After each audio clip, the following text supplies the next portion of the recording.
உருளைக்கிழங்கு செல்ல குட்டி எங்க போச்சு?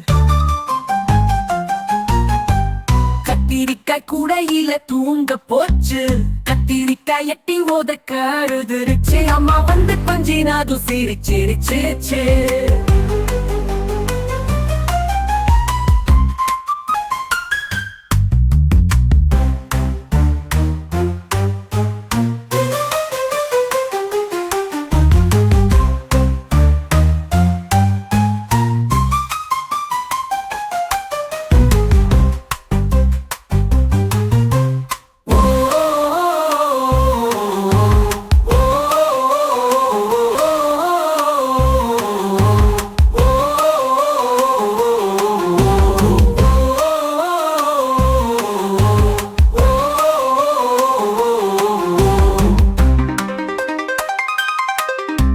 உருளைக்கிழங்கு செல்ல குட்டி எங்க போச்சு? கத்திரிக்காய் எட்டி ஓதக்க அழுதுருச்சு. அம்மா வந்து கொஞ்சினது சிரிச்சிருச்சு.